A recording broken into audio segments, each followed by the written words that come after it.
Boa tarde a todos, aqui é o professor Maicon Guedes, professor do Instituto Federal do Norte de Minas Gerais, campus Januário, em atendimento às turmas de Engenharia Agrícola e Ambiental e Engenharia Civil.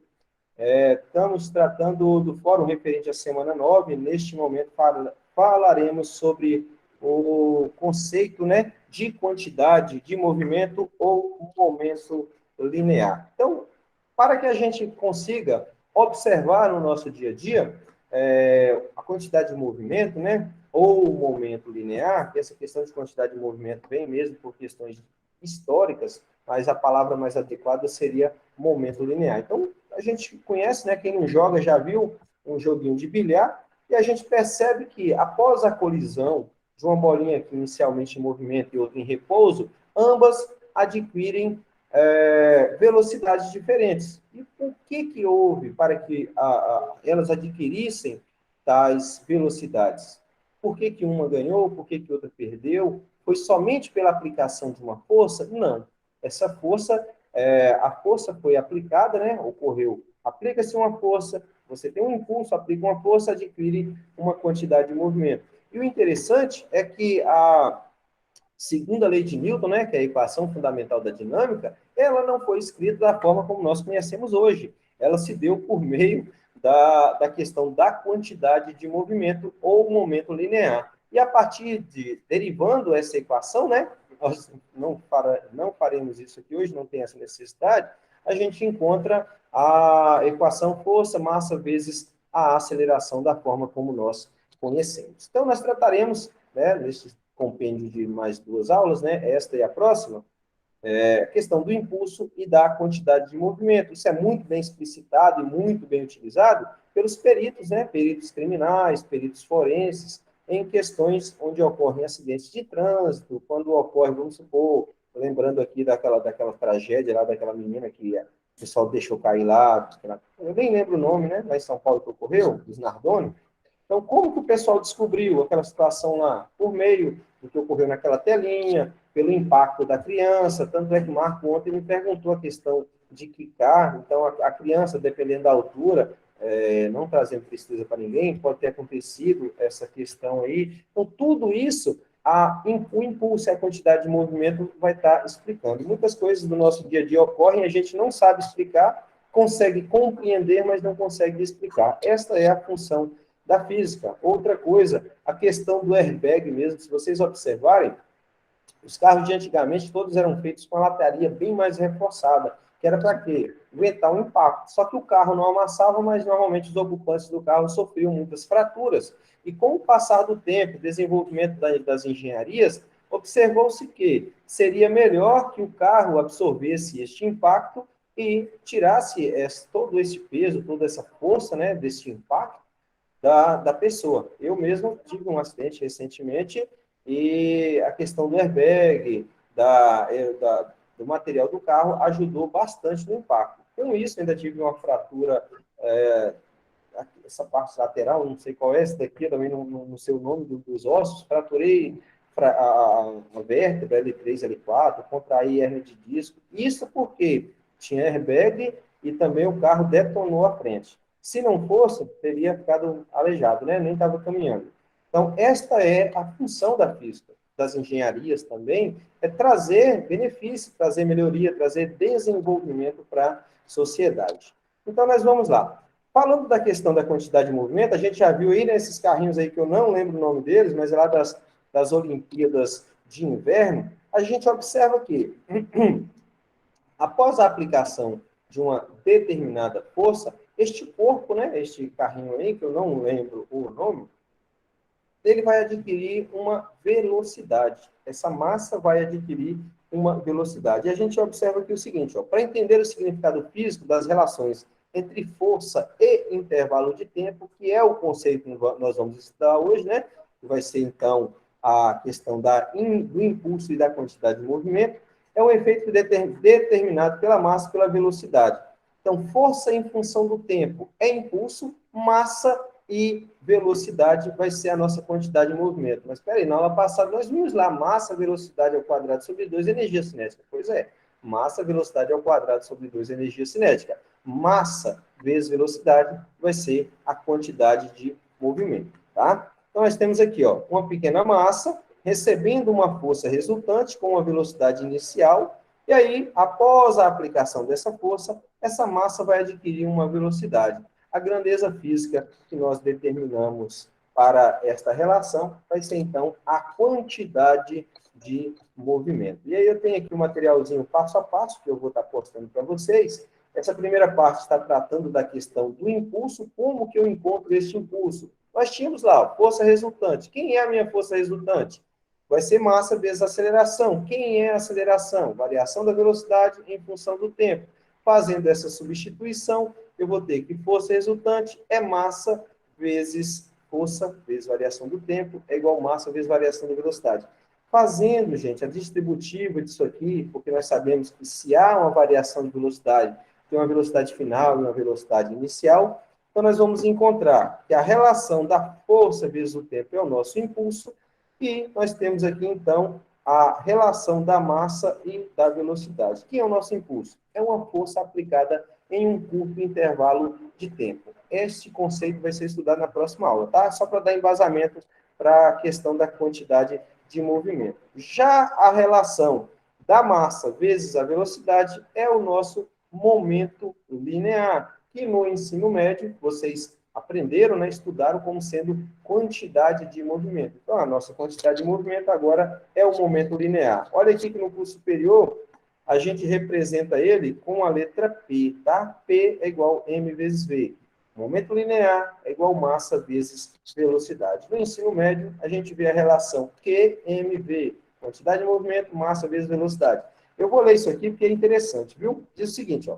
Sabemos da nossa experiência cotidiana que tudo que se move tende a parar. Por extensão, pode-se supor que o universo também tende a se imobilizar com o tempo, segundo a lei da termodinâmica.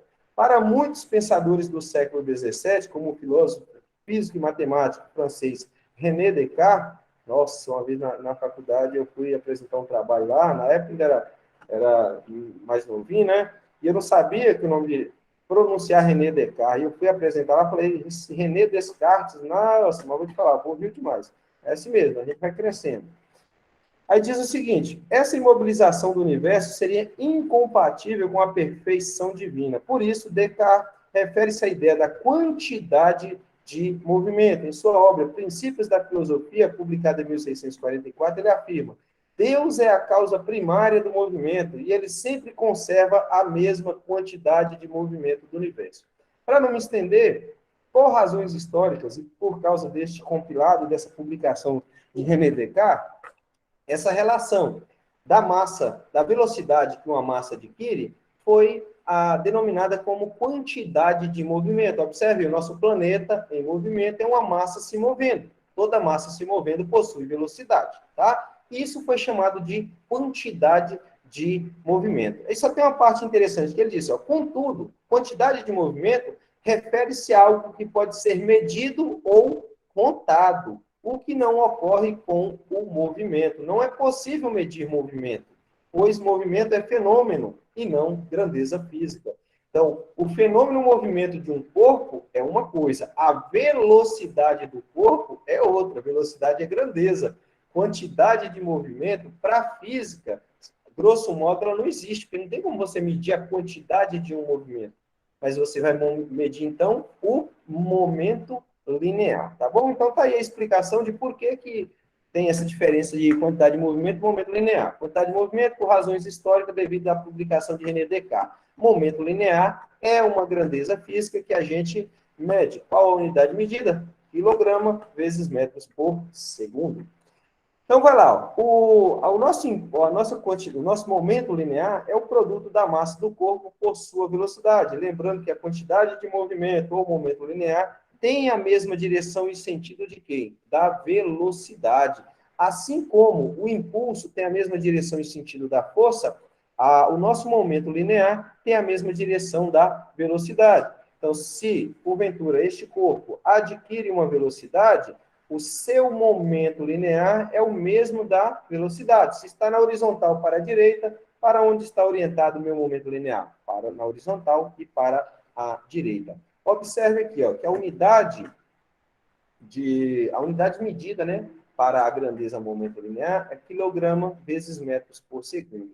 Agora vamos analisar esses três vetores. O vetor Q1 da bolinha 1, o vetor Q2 da bolinha 2 e o vetor Q3 da bolinha 3. Vamos agora representar apenas vetorialmente. Ó. Primeiro vetor, Q1, aqui é o Q2, aliás, aqui é o Q3. Q3, Q2 e Q1. Então, o momento linear, ou quantidade de movimento, assim como a energia, assim como a massa, assim como a carga elétrica, se conserva. Então, é algo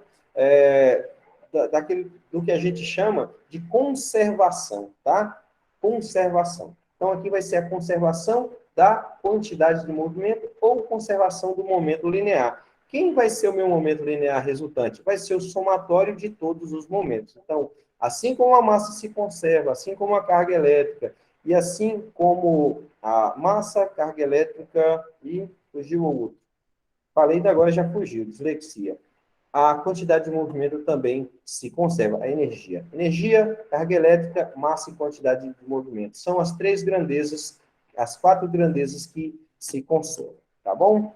E aí nós vamos observar uma outra coisa, gente. Quando a gente fala dessa questão de momento linear e que nós temos um sistema e que ele se conserva, é necessário a gente lembrar também do que eu falei na aula anterior. Tem sistema aberto, sistema fechado e sistema isolado, tá bom? Como a gente está tratando com uma questão aqui de massa, então nós vamos levar em consideração um sistema isolado, tá? Que não troca nem massa e nem energia. Então, o momento linear de um sistema é a soma de todos os momentos lineares de todos os objetos. Ou seja, em um sistema composto por três bolas, ou o momento linear, né? O momento linear do sistema é dado por o momento da bola 1, o momento da bola 2 e o momento da bola 3. E se nós tivermos tridimensional, nós vamos ter que fazer, então, o cálculo dele em cada uma das suas componentes. Para ficar tranquilo, gente, observe uma coisa. Se você tiver dois momentos atuando na mesma direção e sentido, qual vai ser o momento resultante? O somatório deles. Se ele estiver formando ali um ângulo de 180 graus, ou seja, mesma direção e sentido contrário, nós utilizaremos, então, a subtração desses momentos. Se eles formarem entre si um ângulo de 90 graus, a gente aplica Pitágoras, e se eles formarem um ângulo diferente de 0, 90 e 180, a gente aplica, então, a lei dos cossenos, tá bom? Lembrando que é o somatório. Aqui está mamão com açúcar, porque só tem duas bolinhas. Podia ter 30 aqui. Aí seria o quadrado de Q1 mais o quadrado de Q2, mais o quadrado de pontinho, pontinho, que é 50, tá? E por aí vai o restante. Mas, normalmente, quando você vai trabalhar com o sistema de partículas, né, que é o que a gente está vendo aqui agora, e pelo menos é a forma como eu gosto de trabalhar, a gente trabalha com o mínimo possível, que são duas, que a gente consegue explicar todo o conceito. Você não precisa colocar lá 5 bolinhas para matar o aluno de fazer conta, sempre que com duas ele vai chegar no mesmo aprendizado. Não no mesmo resultado, mas no mesmo resultado que eu falo de conta, com vários outros corpos, né? Não há necessidade disso. Apenas a necessidade de vocês compreendam que o momento linear é uma grandeza que se conserva. Mas, professor, quando dois carros se chocam, eu vejo que eles param, dependendo da colisão, se ela é completamente inelástica. Por que, então? Cadê o momento linear? Gente, a energia também está associada àquilo ali. O movimento linear foi convertido, né? Porque se você observar, você pega um carro a 80 km por hora, outro a 100 km por hora, e eles se chocam. Eles param no mesmo lugar? Não, eles vão se mover para a direita, para a esquerda, para algum lugar. E aí a gente leva em consideração aquilo que a gente estudou na aula anterior também, né? O atrito com o solo. Depois de um impacto, você pode observar lá no chão, o solo, né? Que você vai ver lá a marca do pneu, a marca do arrastar. Então, a energia vai ser conservada, o momento linear vai ser conservado, ele só vai ser convertido em outra coisa. Porque se um corpo está vindo da direita para a esquerda, o outro da esquerda para a direita, e eles se chocam, o momento linear vai ser conservado. Por quê? Eles vão se mover em alguma outra direção. Aquilo ali é quem? O momento linear resultante. Tá dando para compreender? Galerinha, pega uma água aí para mim, por favor. Tá tranquilo, pessoal? Se alguém quiser fazer alguma pergunta?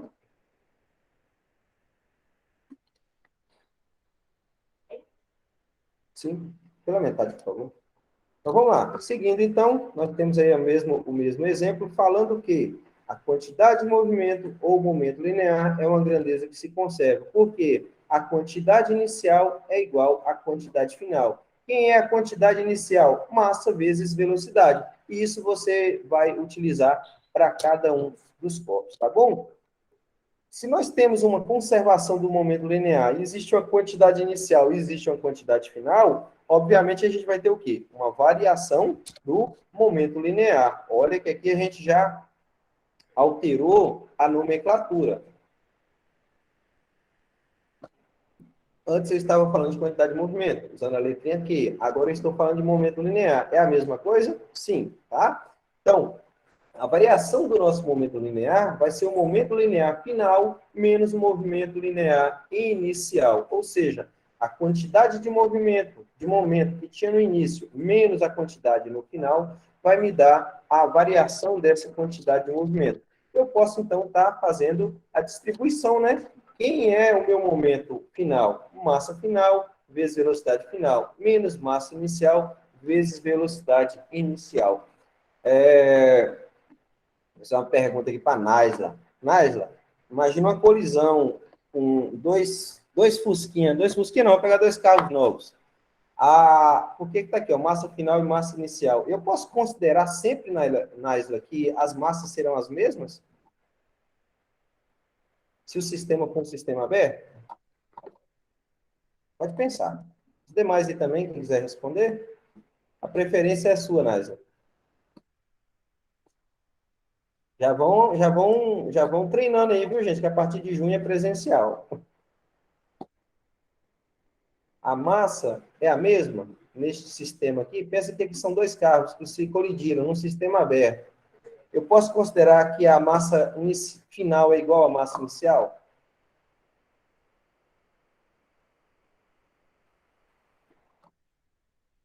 Pensa na colisão em dois carros. Vamos pensar aí a 200 km por hora cada um. No local da colisão, a massa vai permanecer a mesma? Pensa, gente, quanto de coisa que voa para tudo quanto é lado. Vocês estão entendendo por que a gente tem que levar em consideração um sistema isolado? Tá? Ou, no mínimo, aí na questão da massa, um sistema fechado? Porque se eu trabalho com um sistema aberto, e eu vou fazer um cálculo desse, já vai me dar mais trabalho, né? Então, como a gente quer apenas aprender a calcular a variação do momento linear, eu vou considerar que aqui nós temos um sistema isolado. Ele não vai trocar nem energia, não vai trocar matéria, vai permanecer lá tudo quietinho. Por mais que o carro esbagasse, mas vai ficar lá tudo juntinho, tá? Vai quebrar, mas vai cair lá perto. Então, se o sistema for isolado, a massa vai ser a mesma, a massa inicial e final vai ser a mesma, tá? Não vai ter alteração. Agora, se o sistema for aberto, aí a gente vai estar partindo para o nosso dia a dia, né? Para algo mais real, aí já é algo um pouquinho mais complicado, tá? Mas não foi para apertar ninguém não, viu, Naisla? Nem nenhum dos demais. Foi mesmo só para a gente pensar um pouco. Então, tá lá, ó. Como a massa em 99,99% dos casos é constante, podemos reescrever a fórmula da seguinte maneira, que a variação do momento linear vai ser a massa colocada em evidência vezes a velocidade final menos a velocidade inicial. Então, olha aqui o que acontece. Nós temos dois veículos se colidindo, dois caminhões. Observe que a massa permaneceu a mesma, o momento linear permaneceu o mesmo. A única coisa que mudou aqui foi o quê? A direção do movimento, porque o veículo A ia para a direita, após a colisão, retornou, voltou para a esquerda. O B, que vinha para a esquerda, voltou para a direita. Então, nós temos aqui, ó, conservação da massa e conservação da quantidade do momento linear ou quantidade de movimento, tá bom? Nós temos aqui, então, como chegar na mesma equação, né? Força resultante, esse ΔT aqui, gente, isso aqui é um impulso, tá? Aqui nós temos o teorema do impulso. Força resultante vezes variação do tempo é o impulso, que é igual à variação da quantidade de movimento, que é o movimento, a massa vezes velocidade final, menos massa vezes velocidade inicial. Então, nós temos, então, quantidade de movimento é uma coisa, variação da quantidade de movimento é outra. Pensa assim, se eu estou tratando só de um momento, ali é a quantidade de movimento daquele instante. Agora, se houve deixa a palavra correta, um determinado sistema, se houve uma mudança nele, ocorreu uma situação inicial e uma situação final. Então, eu tenho que calcular, eu ainda não estou acostumado com essa câmera desse novo notebook, eu tenho que calcular esses dois momentos, antes e depois. Isso vai ficar também mais fácil da gente compreender quando a gente chegar na parte de colisões. Mas o que eu tenho que entender? Que o momento linear é uma grandeza relacionada à massa que possui, portanto, uma velocidade. Momento linear e energia cinética. Deixa eu ver aqui rapidinho. Ambas as grandezas são responsabilidades somente com... Ah, tá errado isso aqui. O que ele quer dizer é o seguinte, que tanto o momento linear quanto a energia cinética, eles possuem alguma grandeza que os relacione? Sim. Que grandeza é essa? É a massa. E aí, como eu falei para vocês lá no início, tem uma diferença aí, tá? Você vai ter uma diferença. Mas temos aqui, ó, a energia é igual. Será que Naisla ficou chateada que eu citei? Ou já não falo mais. Olha, energia, quem é que é? Energia cinética, né, gente? mv quadrado sobre 2, que é igual a aqui. Por que aqui substituiu pela letra P?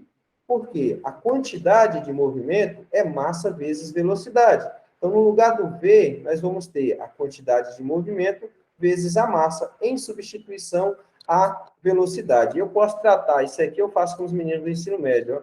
Eu posso tratar isso como momento linear ou como quantidade de movimento, que é a mesma coisa. Voltou. Então, a nossa energia cinética, então, ela pode ser obtida. Olha aí o que eu falei para vocês na aula de ontem. Isso aqui é o que eu sempre busco para os meus alunos. Não ficar decorando forma, aprender conceito, fórmula, né? Aprender conceito. Por quê? Às vezes você tem que fazer uma relação disso aqui, ó. Vamos supor, pessoal, eu esperaria que o ensino fosse dessa forma. Que eu ensinasse meu aluno, chegasse no final do bimestre, vamos supor, eu pegasse uma bolinha, jogasse, desse para ele a massa, a gente medisse lá tudo bonitinho, fala, calcula aí para mim.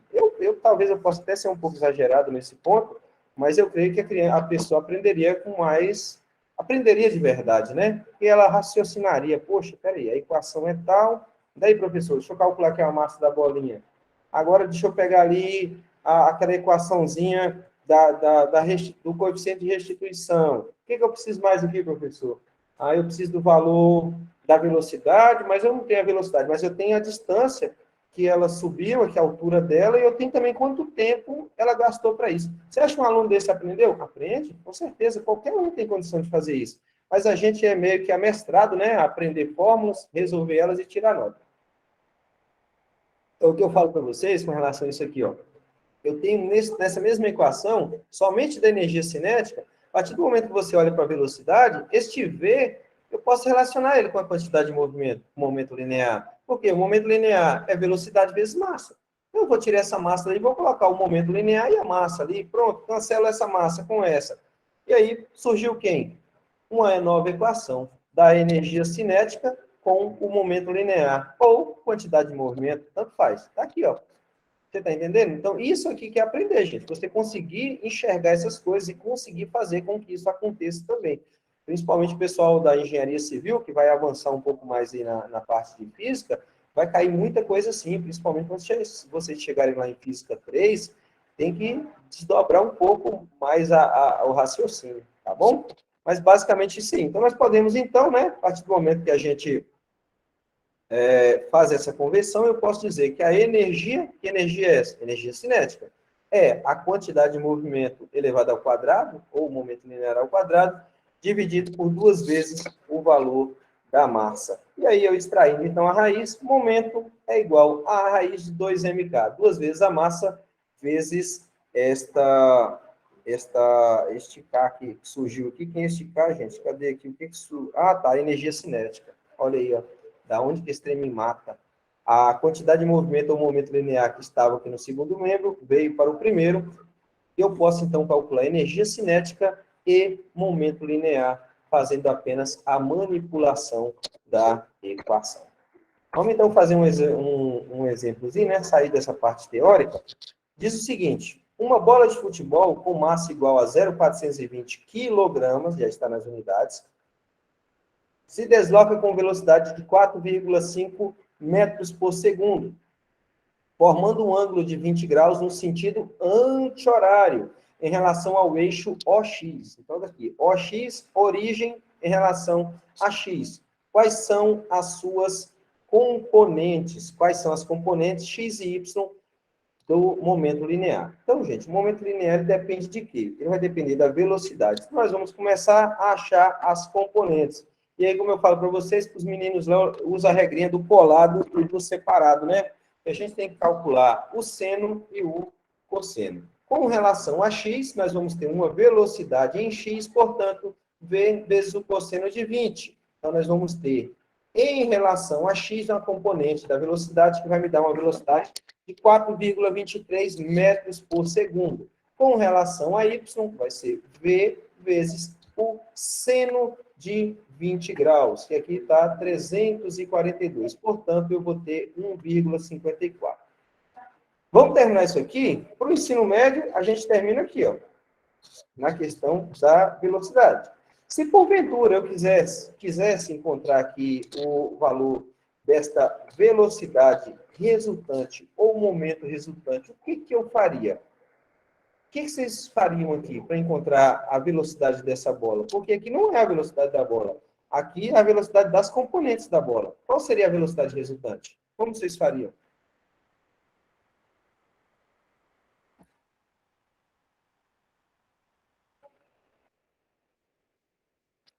Vontade. Temos tempo. Eu, pelo menos, tenho. Bastante.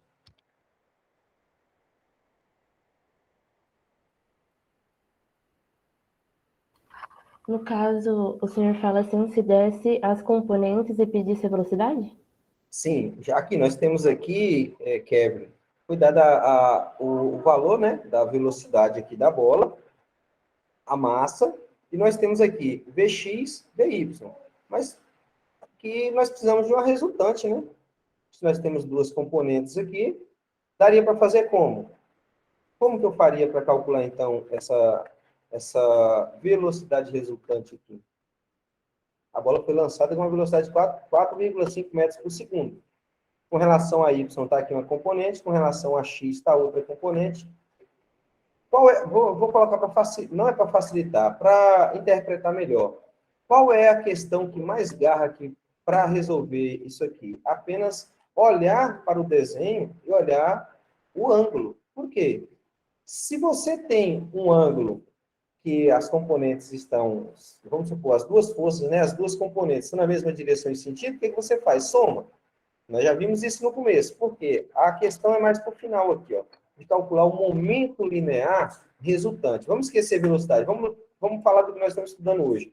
Momento linear resultante. Como que eu calcularia o momento linear resultante aí? Seria o somatório das suas componentes. Mas qual a outra coisa que eu teria que estar observando? Qual o ângulo que ele está formando?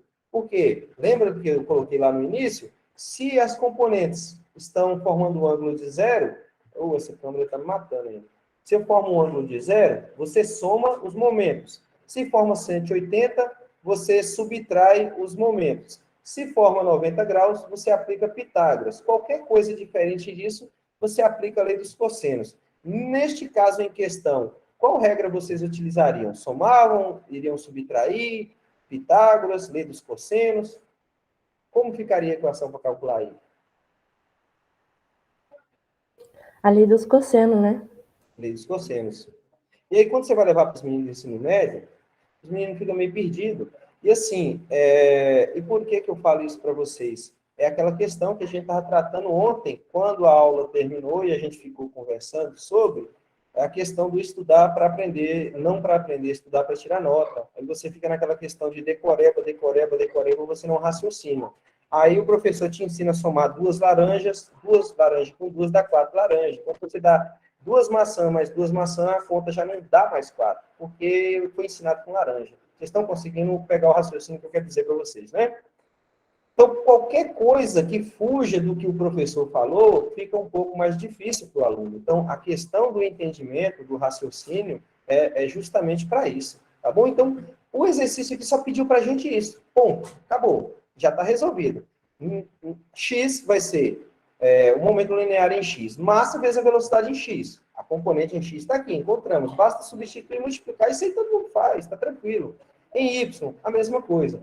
Aí surge um diferente lá na sala de aula. Você vai falar para a maioria dos fala para os alunos, não estou desmerecendo meus alunos, tem uns alunos muito bons, tem se aplicado. Só que aí, na sala de aula, surge uma maior dificuldade, porque você vai, na hora, o professor pega o feeling da sala e fala, e aí, gente, o que vamos fazer aqui agora? Eu quero um momento resultante, com a matéria na mão, tem hora que o aluno ainda não consegue resolver. Por quê? Porque eu falei para vocês ontem, tirar essa cultura de estudar para tirar nota. A gente estuda para aprender. Eu mesmo estou aqui, a primeira aula foi quase uma hora. Eu não importa a gente ir aqui até, lógico, respeitando a questão do cansaço, da alimentação, eu não importo ficar aqui até 8 horas a gente dando aula, desde que o aluno aprenda. Por isso que eu falo para vocês, gente, tá tranquilo? Pode fazer pergunta. Eu não importo de investir tempo em vocês, não. Porque o resultado a gente vê depois. Deu para pegar a intenção do exercício? Deu, né? É muito claro. Mas se eu for calcular o momento resultante disso aqui, o que eu faço? Momento resultante, PR é igual. Aí eu vou olhar o quê? A angulação ali, né? Deu 20 graus. Então vai ter que ser px ao quadrado mais py ao quadrado mais 2 vezes py px vezes o cosseno do ângulo. Eu tenho que aplicar a lei dos cossenos. Cada situação é uma situação diferente. Por isso que eu falo para vocês. Quando vocês forem prestar concurso, alguma coisa, é muito importante a questão da interpretação e é muito importante também o quê? Fazer bastante exercício. Bastante exercício, porque você apenas lendo a matéria, memória volátil, viu, gente? Rapidinho você perde aquilo. Quando você escreve e você repete, a repetição e a escrita, aquilo ali é como se você estivesse martelando aquilo na sua mente. Gente, desculpa, deixa eu me encostar, porque eu estou quase deitando na cadeira, mas aqui a cadeira está bem devagarzinho. Algum comentário, pessoal? Alguma dúvida? Quero que eu fique devagar nessa coisa, eu sou meio filósofo nessas coisas, filosofia sem embasamento.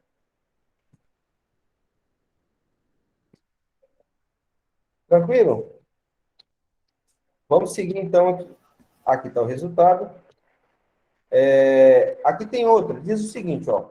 Um caminhão de 3 toneladas, 3.000 quilos de massa e uma bicicleta de 10 quilogramas de massa movem-se com velocidade de 20 km por hora, ou seja, 5,6 metros por segundo. Das afirmações abaixo, qual é a verdadeira? Letra A. O momento linear é uma grandeza escalar e, portanto, não depende nem da direção e nem do sentido? Já está errado por quê?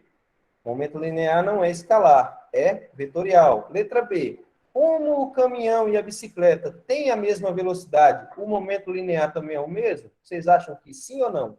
Nós vamos fechar nesse exercício aqui e nós vamos passar para impulso. Verdadeiro ou falso? Por quê?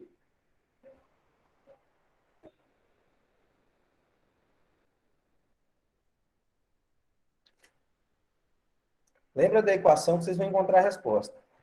Momento linear é massa vezes velocidade. Falou que a velocidade é a mesma. E a massa? É a mesma? Não. Portanto, o momento linear também é o mesmo? Não, eu acho. Então, a resposta está incorreta. Ele diz, como o caminhão e a bicicleta têm a mesma velocidade, o momento linear também é o mesmo. Não é, porque o momento linear não depende só da velocidade, ele depende também da massa. E como a massa do caminhão e da bicicleta são diferentes, o momento linear vai ser diferente. Letra C. O momento linear do caminhão tem 1,6 quilograma vezes metro por segundo e sempre o mesmo sentido da velocidade. Verdadeiro ou falso? Opa. Já adiantei o negócio. Olha, o momento linear do caminhão tem valor de 1,6 kg vezes metro por segundo e sempre o mesmo valor da velocidade. Ele está afirmando que ele tem sempre o mesmo valor da velocidade, sempre o mesmo sentido da velocidade.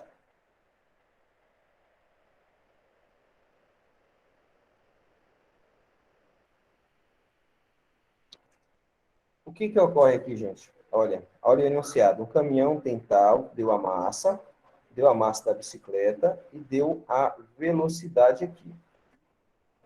Se você fizer o cálculo aqui são 3.000 quilos, né? O que é momento linear? Não é massa vezes velocidade? Ele está dizendo aqui que o momento linear do caminhão é de 16,8 quilogramas. Olha, não tem como ser, né? É errado. Não tem nem lógica, nem chega perto. Tá? Essa está errada. Letra D. Os vetores momento linear do caminhão e da bicicleta serão sempre iguais ao mesmo tempo, da mesma direção e sentido? Não, não, porque a gente não foi dito aqui se eles estão na mesma direção e no mesmo sentido, não foi dado nenhuma informação com relação a isso. Tem um conteúdo na matemática, chamado lógica, e para o pessoal de exatas eu sugiro estudar bastante aquele conteúdo, porque ele ajuda muito em questões de múltipla escolha.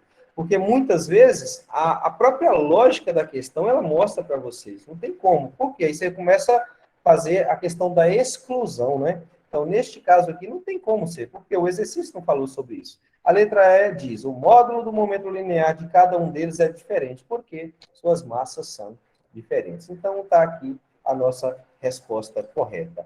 Como nós já temos aí mais uns 40 minutos deste segundo ponto, deixa eu ver o que nós falaríamos aqui futuramente. Seria a mesma coisa da variação do momento linear.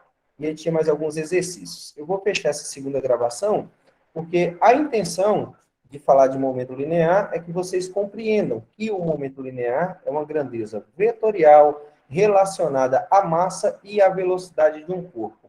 Essas duas primeiras aulas, elas são a base, né? Até que nem tanto a parte de centro de gravidade, mas essa parte do momento linear para desembocar na parte do impulso. Talvez a gente gaste até um pouquinho a mais, uns 40, 50 minutos nessa segunda parte, porque ela é a que vai dar o fechamento, tá bom? Peço vocês que tenham um pouquinho de paciência, de vontade, de coragem para a gente fechar essa aula de hoje, tá bom? Eu vou fechar essa gravação e vou iniciar outra falando apenas sobre impulso e colisões. Só um minutinho.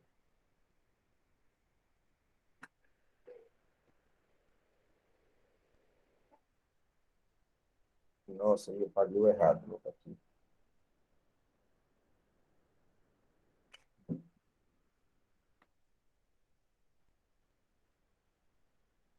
Deixa eu parar essa gravação aqui, pessoal. Enquanto isso, por favor, digitem nome, turma, vai ser a nossa chamada de hoje, tá? Frequência. Você sabe que não interfere na nota, mas... na nota não, né? Não vai interferir na questão da frequência suas.